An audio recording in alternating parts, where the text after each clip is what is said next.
안녕하세요. 우리시다 연합감리교회 이상호 목사입니다. 금년 창립 예배, 여러분 교회에 매우 특별한 의미가 있습니다. 전에는 많은 성도들이 함께 모여 창립 예배를 축하했지만 금년은 소수의 분들만 모여 축하하고 있습니다. 이름에도 불구하고 금년 창립 예배는 그 어느 예보다 여러분들에게 의미가 있습니다. 교회를 진심으로 아끼고 사랑하는 이들이 모여 창립 예배를 기념하고 있기 때문이죠. 사실 교회를 아끼고 사랑한다는 것은 결코 말이 아닌 오직 행동으로 표현이 되지요. 모든 것이 잘 되고 좋을 때 교회에 함께 모여 신앙생활하는 것과 교회가 이런저런 이유로 인하여 힘들어할 때, 특별히 극한 진통을 겪고 있을 때 어떠한 이유나 여건을 불문하고 여전히 자리를 지키고 남아 교회에 헌신하는 것은 전혀 다른 차원입니다.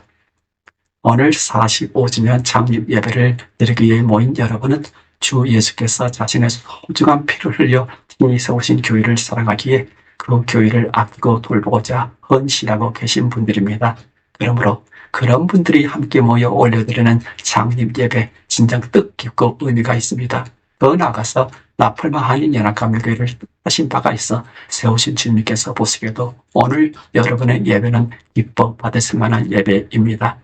나팔마 한인연합감리교회 성도 여러분, 여러분의 교회 45주년 창립을 진심으로 축하드리고 앞으로도 주님의 크신 사랑과 은혜가 여러분과 함께하사 크게 부흥 발전해가는 교회가 되도록 기도합니다. 아멘.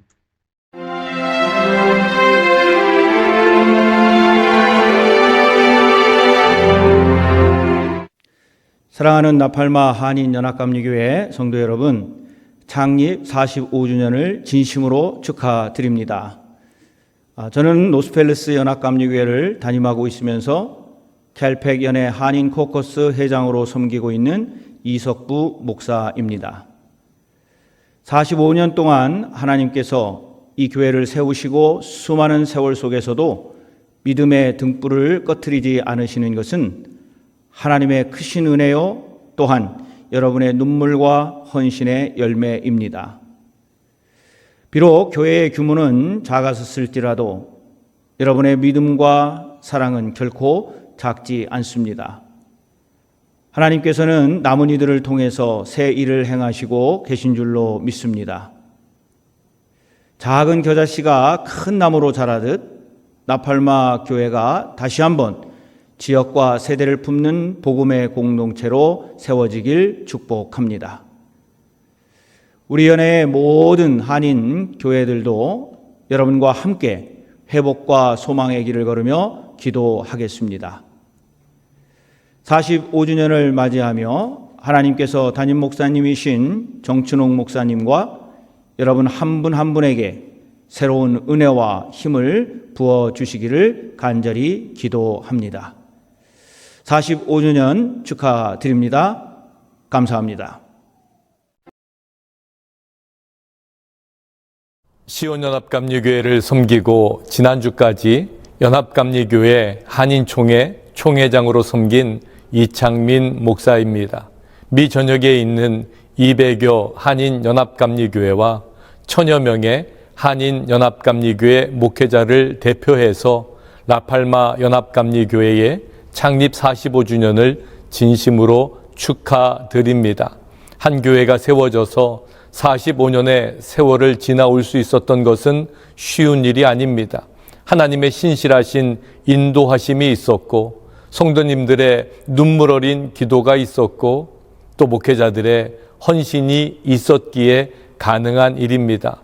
그동안 많은 일들이 있었지만 교회는 분명히 그 모든 일들을 견뎌냈습니다. 앞으로도 라팔마 연합감리교회가 어려움을 극복하고 하나님께서 맡기신 신실하신 뜻을 이루어드리는 아름다운 신앙 공동체, 지역사회와 이민사회, 또 다음 세대를 섬기는 멋진 교회가 되기를 주님의 이름으로 축복하고 교회 창립을 다시 한번 축하드립니다.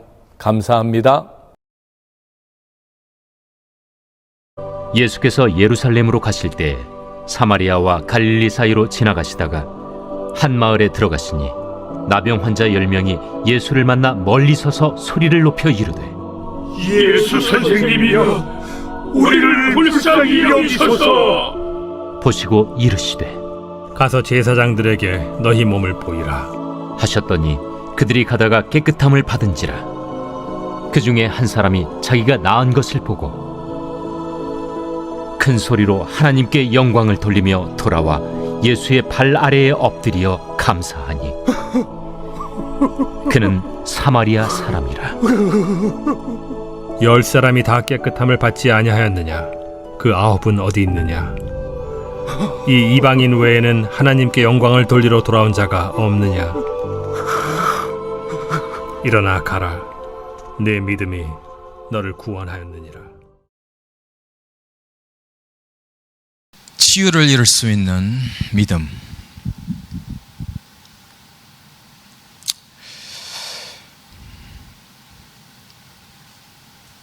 많은 사람들은 믿는다 하죠.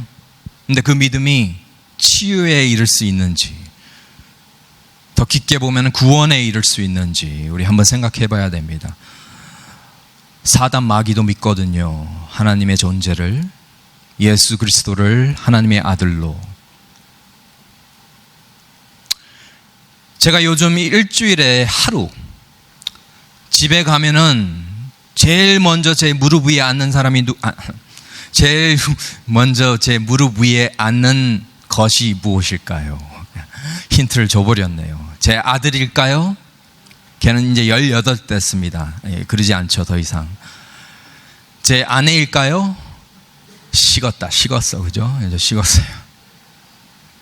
제 강아지입니다. 제 강아지.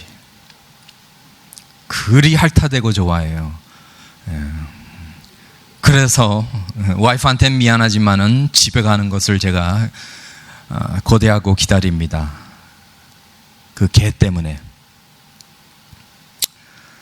저는 그럴 때마다 얘가 올라왔을 때 이 개의 발바닥을 만져줍니다. 그 발바닥 그 사이사이 그 만지면서 그 네 발바닥이겠죠? 네, 하나하나 만져가면서 만집니다. 어쩔 땐 싫다고 걷어차기도 해요. 너무 귀찮은가 봐요. 너무 만지니까는. 그럴 때는 다른 발 하나가 그냥 살살 올라옵니다. 누구 발일까요?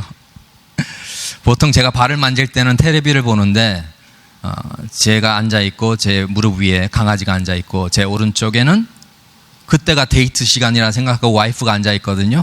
근데 걔가 이제 슬슬 딴 데로 가면은 자기 발을 올려요. 이렇게 말하면 안 되나요? 우리 이런 사이 아닙니까? 이렇게 좀 노골적으로 좀 투명하게 얘기해도 되죠.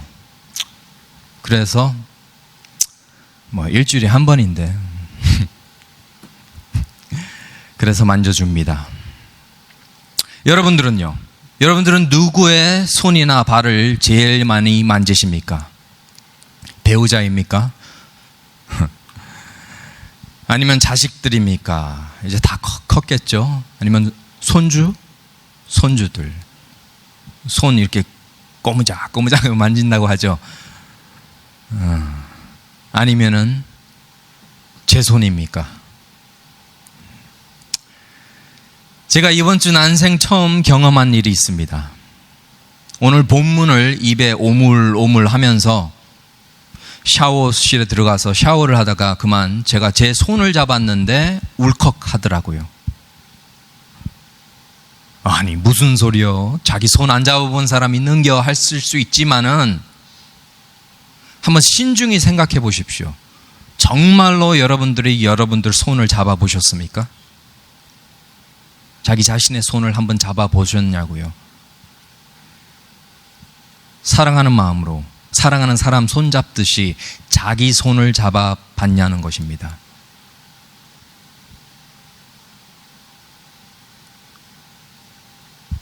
손뼈 마디마디를 만져가면서 그 마디에 담긴 아픈 사연을 흐느껴 보셨냐는 거예요.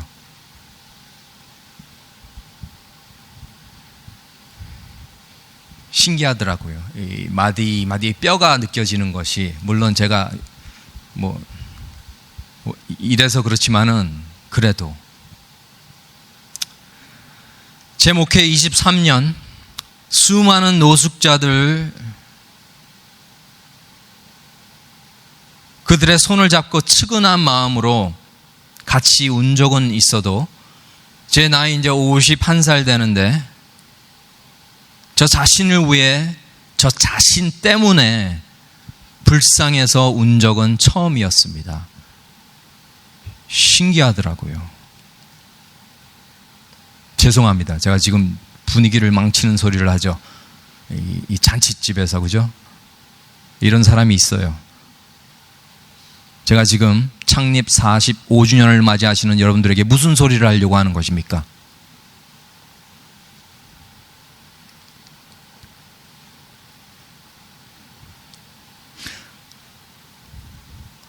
해방 후에 그 바벨론으로 돌아온, 그죠? 그 엑살 후에 바벨론으로 돌아온 그 늙은 사람들, 젊은이들은 좋다고 노래하면서 찬양을 드리는데 거기서 세워지는 아주 예전의 그 영광에 비해서 아주 처참한 그 모습을 보고 그 노인들은 울었다 했습니다. 대성통곡을 하며 울었다 했습니다. 그 좋은 날에 이 마음을 더 깊이 나누겠습니다. 예수께서 예루살렘으로 가실 때 사마리아 갈릴리 사이로 지나가시다가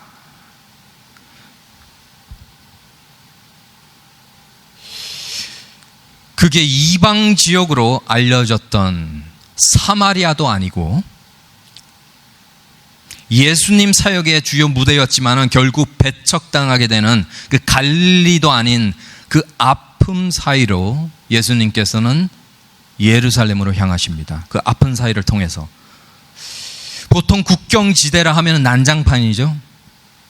쓰레기는 쓰레기, 뭐 서로 간에 자기네 쓰레기 아니라고 밀어 넣고, 예전에 미워하는 이웃 있으면 담벼락으로 쓰레기 던진 그런 시절 없었나요, 한국에서? 아마 거기는 거지들과 또 혼혈아들이 많았을 것입니다. 고아들이겠죠. 이스라엘 역사의 아픈 소리, 아픔과 그 소리, 그 혼란, 그 소외됨과 그 뒤섞인 상징적인 장소였을 것입니다. 그런데 지금 이분이 어디로 가십니까? 예루살렘으로. 앞서 예수께서는 예루살렘이 자신의 운명이 이루어질 곳이라 말씀하셨고 하나님의 뜻이 완성될 곳이고 또 자신이 죽게 될 장소라 여러 번 언급하셨습니다. 그 마음이 어떠셨을까요? Dead man walking이라 하죠. 사형수처럼 죽으러 가는 그 마음이 그 상처받은 땅을 밟아서 지나가는 그 마음이 말입니다. 한 마을에 들어가시니 나병 환자 10명이 예수를 만나 멀리 서서 소리를 높여 이르되 예수 선생님이여 우리를 불쌍히 여기소서 하거늘. 이 버려진 국경지대의 이름 모을 마을, 거기서 나병 환자 10명은 예수를 기다렸다는 듯이 멀리 서서 외칩니다. 예수여 우리를 불쌍히 여기소서. 들리십니까? 멀리 서서 외칠 수밖에 없는 이들의 그 마음, 그 한 맺힌 목소리가 45m면은 100m 달리기 해보신 분 아시겠지만 그 반이죠. 멀어요. 보통 사람 한 12초 정도는 걸리겠죠. 24초로 뛰신다면은 굉장히 먼 거리인데, 근데 우습지도 않게도 종교와 혈통이 서로 다른 이 10명의 나병 환자들은 그 같은 병을 안고 그 아픔과 서러움으로 하나가 되어 소리를 지르는 것입니다. 마치 홍수가 나면은 평소에 서로 으르렁거리며 싸우던 그 짐승들도 살기 위해서 그냥 같은 언덕으로 모여들어 그 잠시 잠깐이나마 평화를 이루며 그 위험이 지나가기를 기다리듯이 그들의 공감된 아픔이 그들을 하나로 묶은 것입니다. 그리고 외쳤지요. 예수여, 우리를 불쌍히 여기소서. 그들과 한번 공감해 보시겠습니까? 유대교의 정결법에 따르자면은 나병 환자들은 다른 사람들과 떨어져 살아야 했습니다. 그리고 건강한 사람들을 보게 되면은 그들은 옷을 찢고 머리를 흥쿠려 풀며 또 침 튀길까봐 앞 입술을 가리고 외치기를 부정하다, 부정하다 이렇게 스스로 외쳤어야 돼요. 최소 말씀드렸듯이 45m 떨어져서 이 얼마나 외롭고 고립된 삶을 살아야 했겠습니까? 그러나 사실 나병 환자들이 가장 힘들어했던 것은 그 정죄받는 병 그 자체라기보다 그 언젠가는 한 번은 사랑했던 그 사람들에게 외면당하는 것입니다. 이 딱지 때문에 외면당하는 것. 남처럼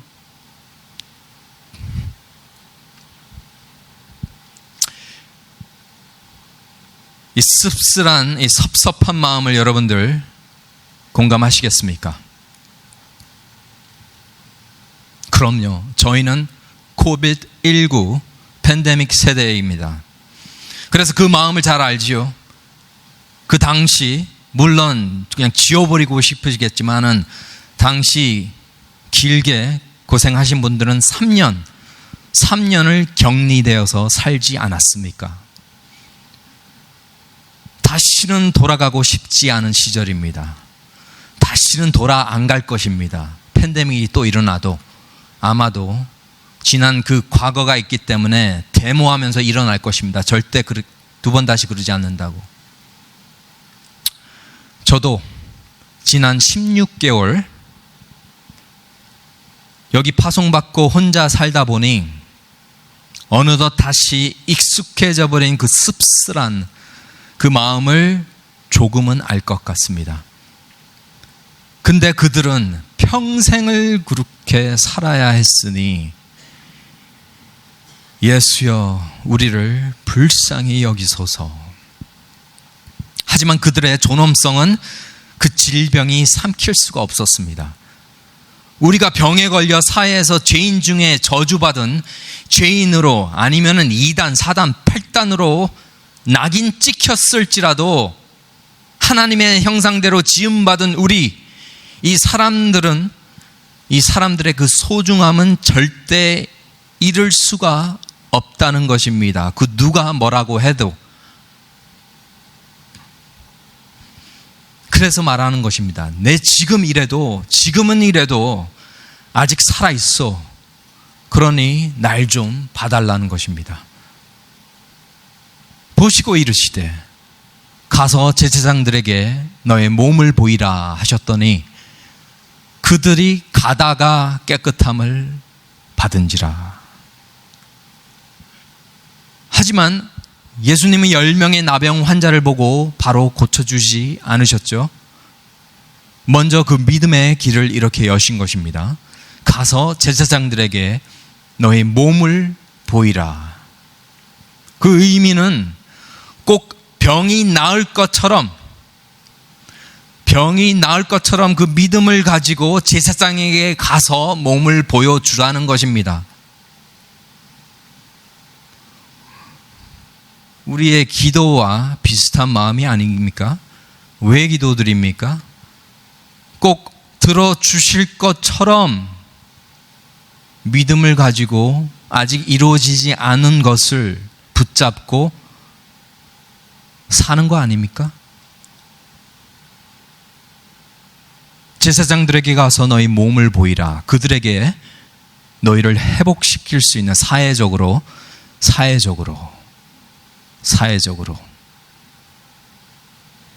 종교적으로 회복시켜 줄 수 있는 그 권위가 있으니 그들에게 너희들 몸을 보이라. 아니, 아직 병이 있는 상태인데 어찌 이런 믿음을 요구하시는 것입니까? 날 좀 보세요. 그들이 아니라고 해서 지금 잊혀진데 나보고 가서 이 몸을 그대로 보이라고요.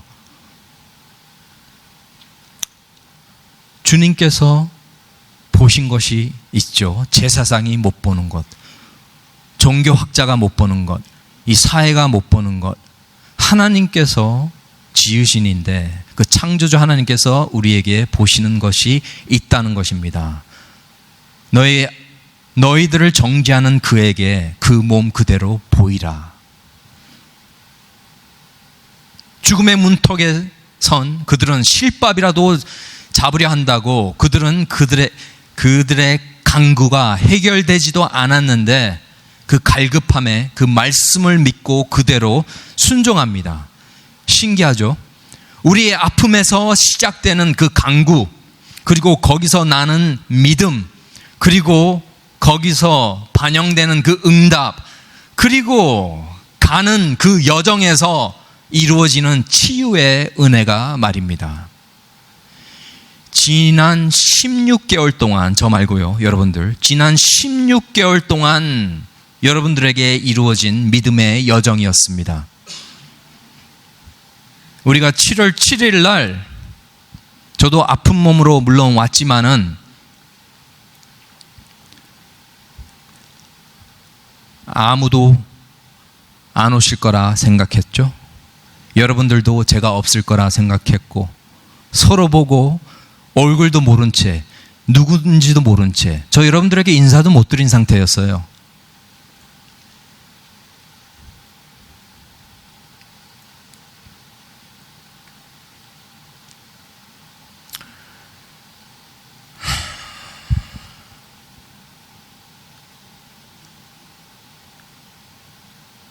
어떻게 보면은, 죄송합니다, 어떻게 보면은 그냥 죽으라고 버려진 개인데, 안 그렇습니까? 제가 너무 솔직한가요? 그냥 버려진 개 아니었나요? 근데 우리가 오늘 45번째 생일을 맞이합니다. 하나님께 영광을 돌리고 감사드릴 수밖에 없죠. 오늘 말씀의 핵심입니다. 그 중에 한 사람이, 10명 중에 한 사람, 우연입니까? 10%죠. 그 중에 한 사람이, 10명 중에 한 사람이, 200명 중에 20명이, 그 중에 한 사람이 자기가 낳은 것을 보고 큰 소리로 하나님께 영광을 돌리며 돌아와 예수의 발 앞에 엎드려 감사하니 그는 사마리아인이라. 정죄받는, 종교적으로 정죄받는 사마리아인이라. 이거 충격적이죠. 어찌 찌질이만 하나만 남아서 돌아왔습니까? 예수께서 물으시되 10사람이 다 깨끗함을 받지 아니하였느냐? 그 9은 어디 있느냐? 이 이방인 외에는 하나님께 영광을 돌리러 돌아올 자가 없느냐 하시고, 아십니까? 지금 주님은 왜 이방인만 돌아왔냐는 것을 묻는 게 아닙니다. 왜 그 9의 유대인은 돌아오지 않았냐는 것을 묻는 것입니다. 왜 이 믿음의 여정에서 함께 치유받은 그 90%의 공동체는 어디 갔냐는 것입니다. 어찌 10%인 우리만 45주년 감사 예배를 드립니까? 43년을 같이 한 그들은 어디에 있고?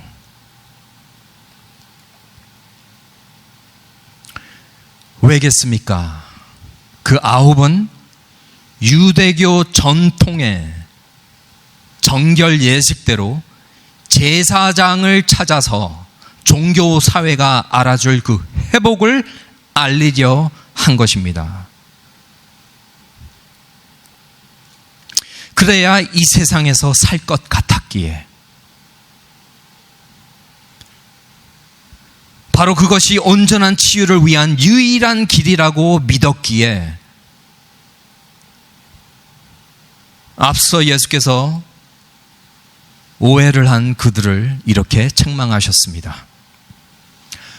너희가 성경에는 영생을 얻는 줄 생각하고 성경을 연구하거니와 이 성경이 곧 내게 대하여 증거하는 것이니라. 그러나 너희가 영생을 얻기 위하여 내게 오기를 아니하는도다. 복음서에 쓰인 말씀입니다. 종교적으로 진리를 쫓는 그들에게는 살아 역사하시는 예수 그리스도의 긍휼과 사랑과 은혜와 그 믿음은 어디 있냐는 것이죠. 예수 그리스도가 책에 묶여 있습니까? 죽은 책에 묶여 있습니까? 아니면 살아서 오늘도 이 죄인을 움직이시고 변화시키시고 회개시킬 수 있는 그 능력의 하나님이십니까?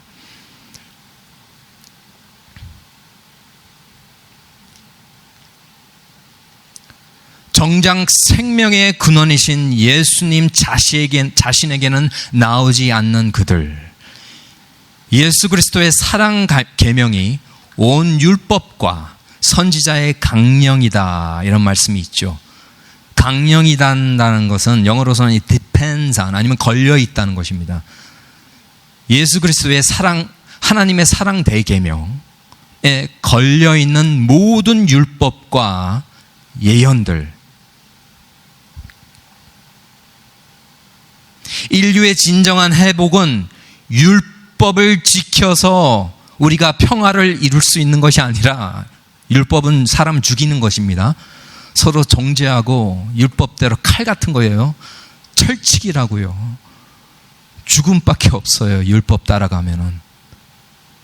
율법을 어기라는 것은 아니죠. 죄인으로 박혀졌으니 율법 밖에 구원자가 필요한 거예요. 우리는 스스로 율법을 지킨다고 죄인이기 때문에 우리는 가는 길이 뻔하거든요. 예수 그리스도, 그 율법의 저주를 뒤엎으신 예수 그리스도, 인류의 진정한 회복은 바로 이 사랑에 걸려 있습니다. 모든 율법 위에 있는 사랑 계명.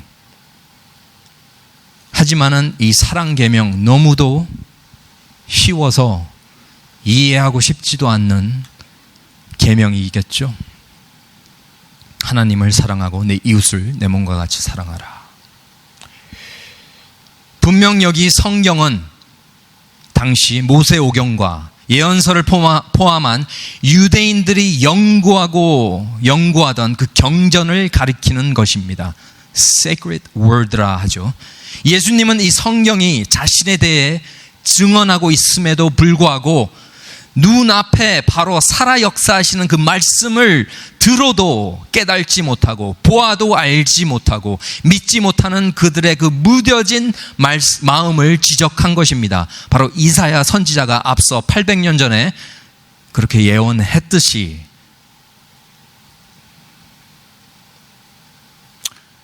예수께서 가슴을 치시며 말씀하시죠. 예루살렘아 예루살렘아 선지자들을 죽이고 내게 파송된 자들을 돌로 치는 자여, 암탉이 그 새끼를 날개 아래에 모음같이 내가 내 자녀를 모으려 한 일이 몇 번이더냐. 그러나 너희가 원하지 아니하였노라. 많은 우리들은 이렇게 경직된 율법에 매여 있는 예루살렘의 전통 종교자들은 그 사이에서 이 복음을 위해 파송된 자들을 돌로 쳐냅니다. 하지만 말씀하셨죠. 너희 중에 죄 없는 자가 먼저 돌로 쳐라. 우린 다 말씀 들고 순교자죠. 웃긴 것은 순교자란 본질이 자기의 피를 흘려 믿음을 거부하지 않고 다른 사람한테 피해 안 주고 오히려 자신에게 자신을 희생하는 거거든요. 다른 사람한테 피해를 주고 내 믿음 지켜내는 것이 아니라 내가 피해를 받고 내 믿음 지키는 것입니다.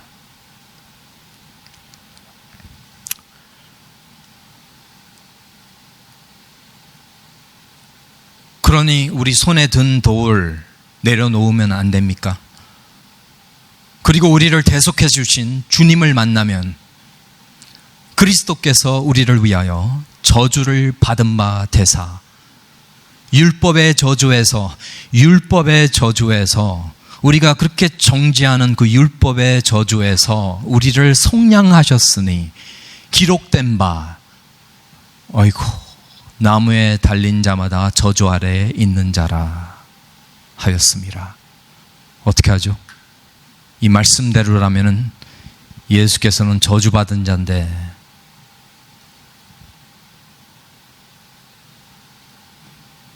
일정해야 되겠죠. 우리의 이 논리, 이 아르규멘이, 그죠? 성경에 적힌 것이 말씀이잖아요. 민수기 나무에 달린 자마다 저주 아래 있는 자라.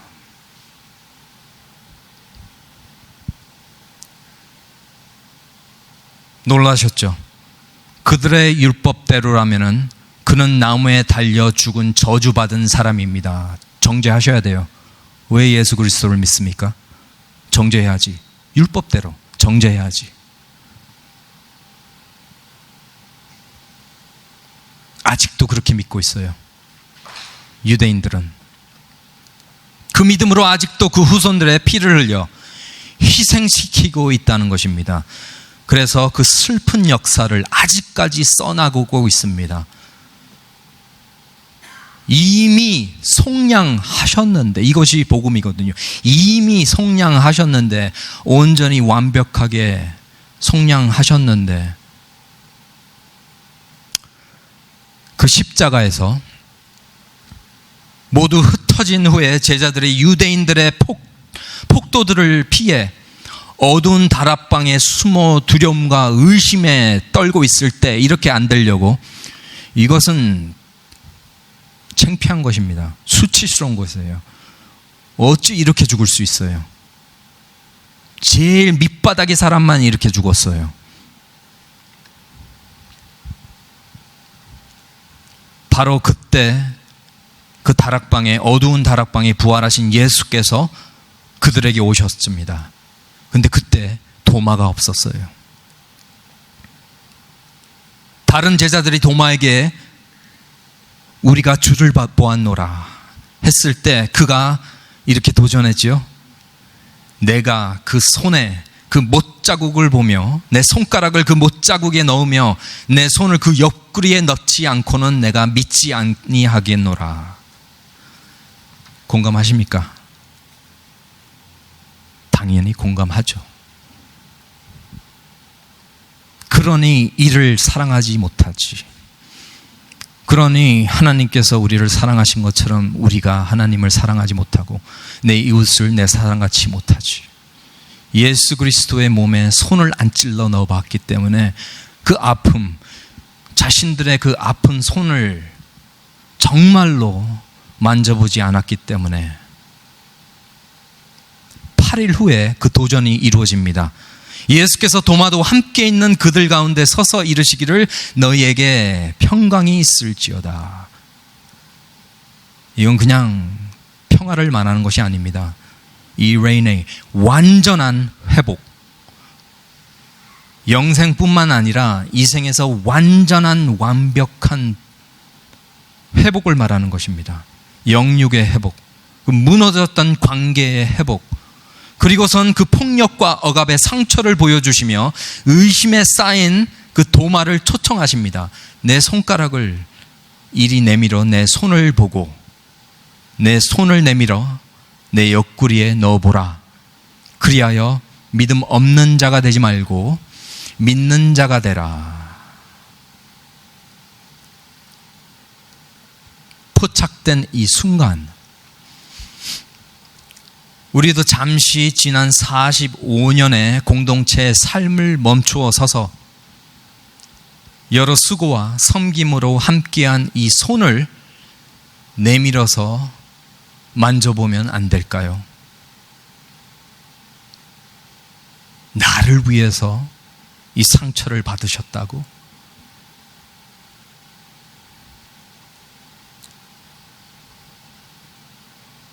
그 두려움과 혼란 속에서 도마가 만진 것이 무엇입니까?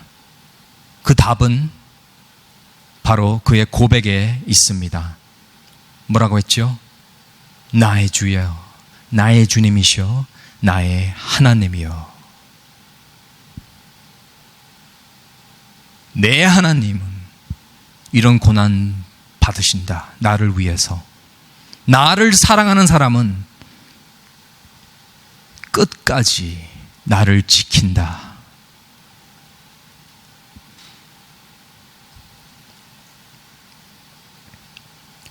사랑하는 성도 여러분, 치유의 믿음. 치유의 믿음이란 상처받은 자가 줄 수 있는, 상처받은 자가 줄 수 있는 유일한 특권입니다. 거지가 거지 아픔을 알듯이, 도박 중독자가 도박의 중독을 알듯이, 이혼한 사람이 이혼의 아픔을 알듯이, 암에 걸려본 사람이 암의 아픔을 알듯이,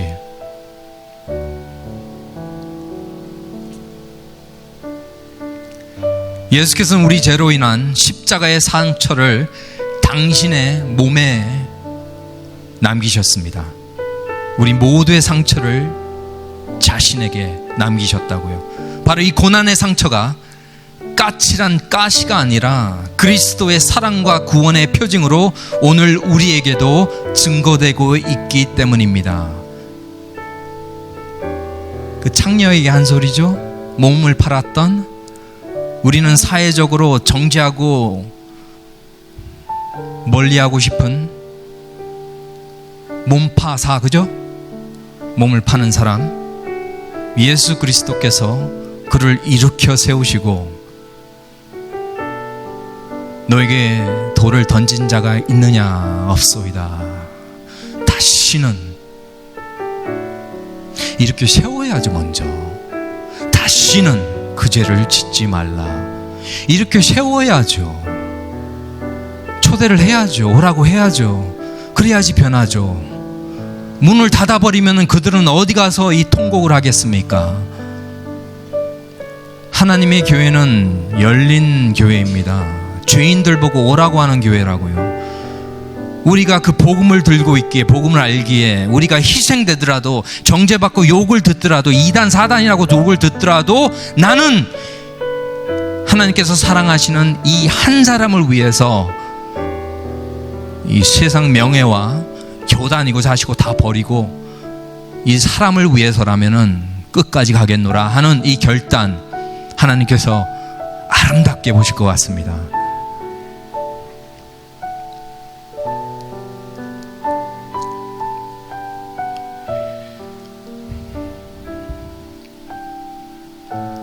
사실 라팔마 한인연합감리교회는 죽을 상 4자 44년 작년에 죽었어야 돼요.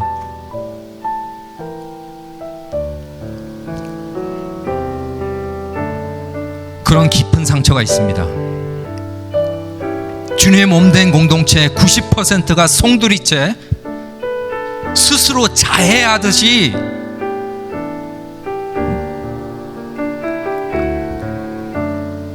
그런 아픔을 저희가 겪었고, 그 후 석 달 몰개지를 못 내서 압류당할 뻔할 그런 해였죠. 이렇게 주님의 몸된 공동체의 삶을 살다 보면은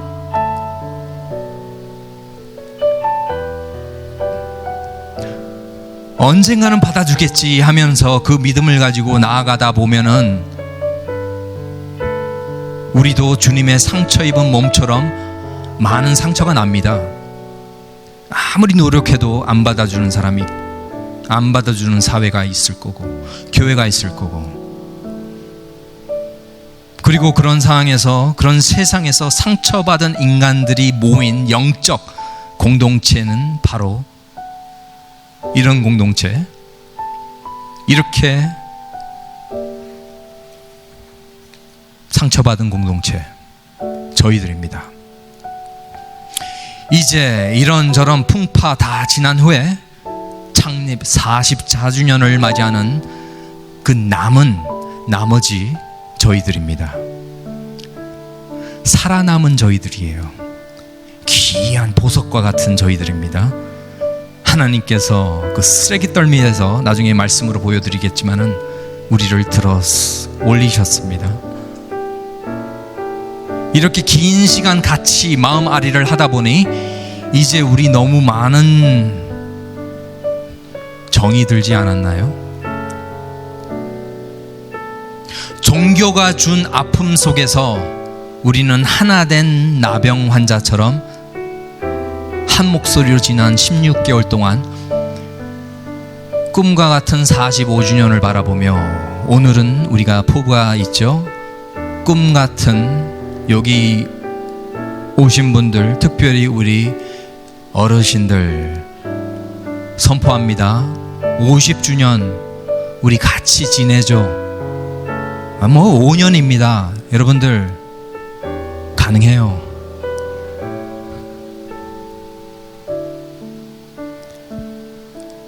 희년다운 희년 우리 같이 셀레브레이트 하겠습니다.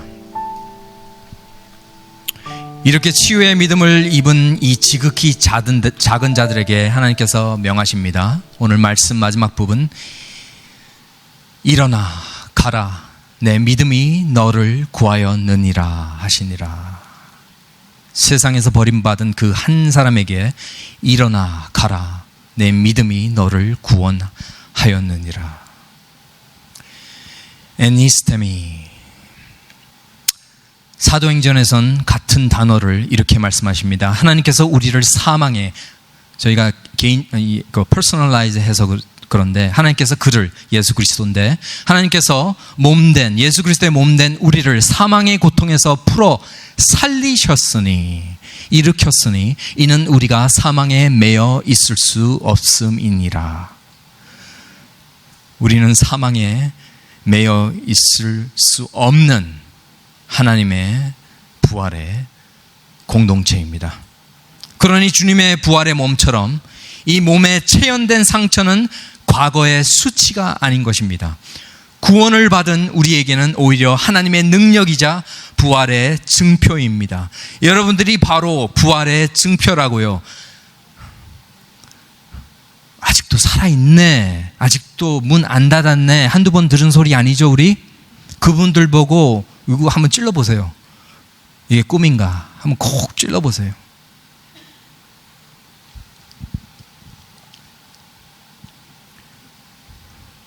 부디 45주년을 맞이하는 예수 그리스도의 부활 공동체로서 다시 일어나 교단의 분열로 상처 입은 많은 한인연합감리교회, 그 공동체의 사랑과 희망의 간증을 나누는 성도 여러분 되시기를 간절히 주님의 이름으로 축원합니다.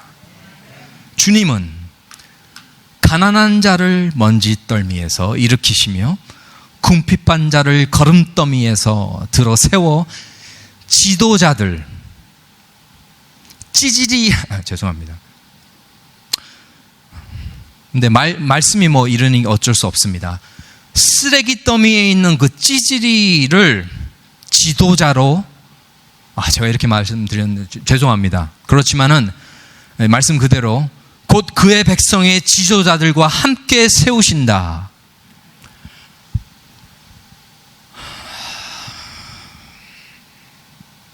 오늘 우리도 함께 44주년의 잿더미에서 일어나 44주년에 쓰레기더미를 벗어버리고 그 44주년의 빚더미에서부터 자유하여 창립 45주년을 다시 맞이하여 다시 일어나는 그런 뜻깊은 명예, 권사, 임식식을 갖겠습니다. 네 분께 죄송합니다. 네, 여러분들 말씀대로 지도자로 세우는 것입니다. 오늘 권사님으로 취임하시는 분들에게 축하를 드리면서 축하를 받기에 합당한 직분자가 되기를 원하면서 두 가지 제가 권면을 드리겠습니다. 첫째는 뭐냐 그러면 우리 신앙생활을 하는데 사람의 소리와 하나님의 소리를 구분하여 들으시기를 바랍니다. 지도자 모세가 이스라엘 백성들을 가나안으로 인도하기에 어려움 없도록 도왔던 아론과 훌, 여호수아처럼 생수의 강 교회 성도님은 담임 목사님의 인도하심을 받아서 맡겨진 성역을 이루도록 좋은 협력자가 되시기를 간절히 부탁드립니다. 두 번째로는 좋은 가정을 이루며 사는 성도님들이 되시기를 바랍니다. 성경에 브리스길라와 아골라와 같은 믿음 좋은 가정을 이루어 사시기를 바랍니다. 가정이 평안하지 않으면 신앙생활이 어렵다. 이것은 누구든지 아는 것입니다. 가정과 교회는 성도의 생활 터전입니다. 둘 다 복되고 평안해야 합니다. 복되고 평안한 가정 생활을 이루고 은혜스러운 교회 생활을 이루기 위해 예수님의 손목을 붙잡고 사시기를 바랍니다.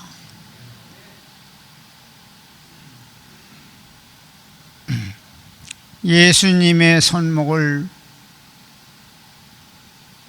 꼭 붙잡고 사시기를 바라고, 아무도 보지 않는 단지 두 사람만이 보고 있는 때에, 잠을 잘 때에 아무도 바라보지 아니하고 아무도 생각하지 아니하고 예수님하고 그 손을 붙잡고 있는 두 분만의 복된 사이라고 하는 것을 기억하시고, 이 다음에 하나님의 나라에 이를 때까지 꼭 그 붙든 손을 붙들고 하나님이 기뻐하시는 믿음을 쫓아가는 우리 하나님의 사랑받는 성도님들이 되시기를 간절히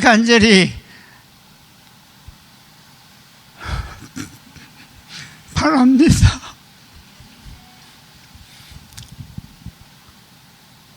하나님이 기뻐하시는 성도님들이 되시기를 간절히 바라고, 하나님이 우리들에게 복을 내리기 위해서 주셨던 말씀을 간직하고 보시고 하시기를 바랍니다.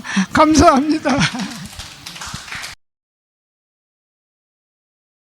오늘 참석해 주신 여러분 모두에게 진심으로 감사드립니다. 오늘 우리가 라팔마 연합감리교회 45주년, 지난 세월 정말 참 많은 일들이 있었죠.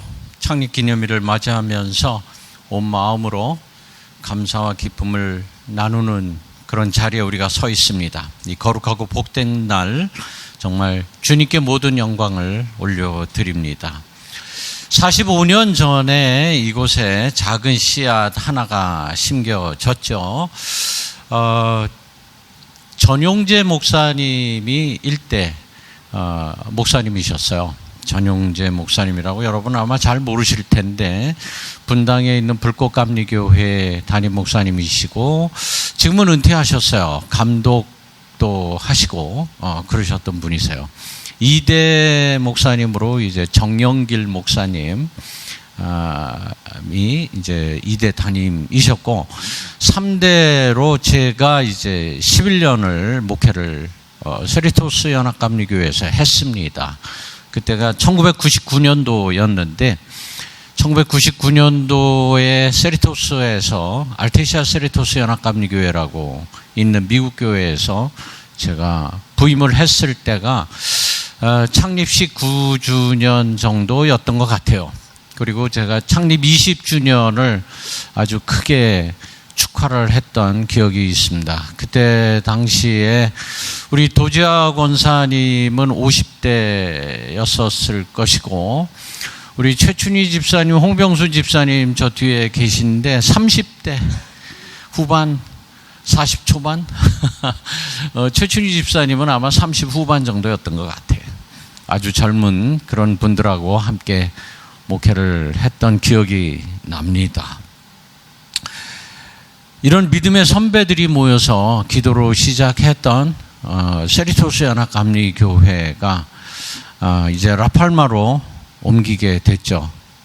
점점 부흥을 해가지고 150명이 넘는 인원이 돼서 라팔마로 오면서 그때 당시에 우리 원로 목사님들 많이 계셨어요.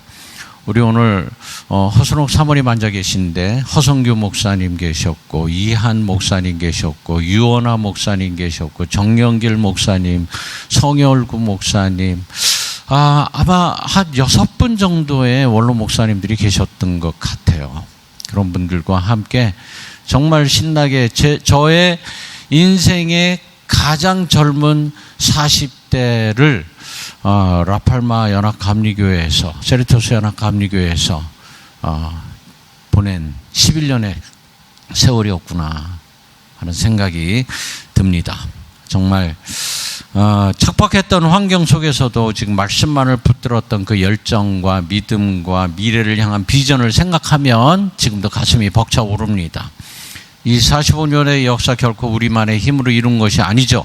때로는 어려움과 시련도 있었지만 그때마다 우리를 지키시고 인도하셨던 하나님의 신실하심이 있었습니다. 또 보이지 않는 곳에서 눈물과 땀으로 헌신해 온 여러분들이 계셨기 때문에 오늘의 45년의 역사가 세워질 수 있었던 것이죠.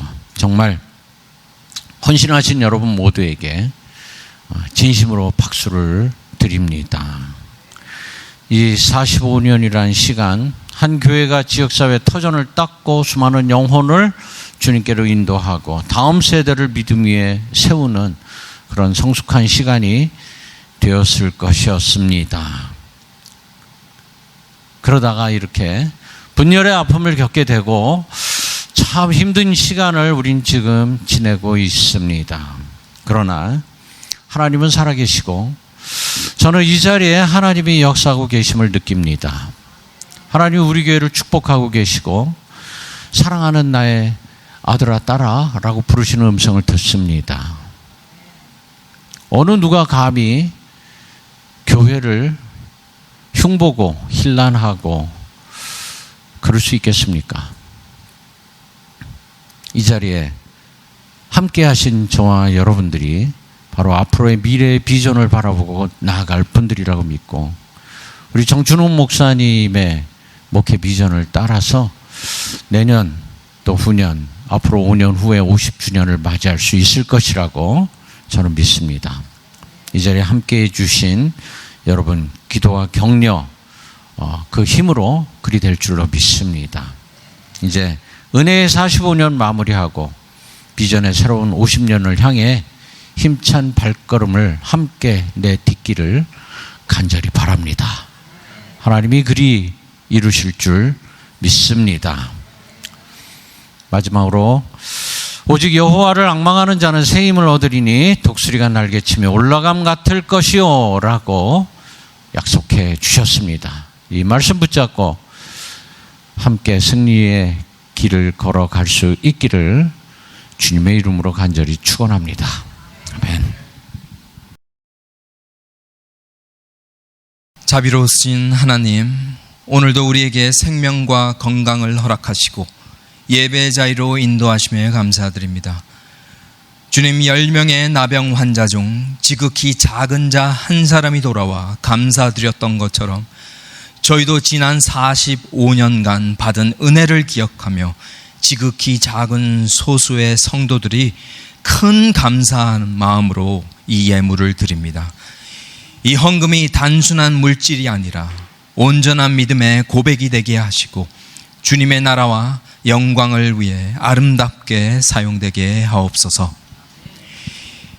이제는 우리 주 예수 그리스도의 은혜와 하나님 아버지의 크신 사랑과 성령님의 위로하시고 교통하심이 창립 45주년을 맞이하며 온전한 믿음으로 주님께 감사드리는 이 교회와 모든 성도들의 삶과 가정 위에, 또한 앞으로의 사명과 그 사명을 가지고 걸어갈 그 믿음의 여정 위에 지금부터 영원토록 함께 하시기를 간절히 축원합니다. 아멘.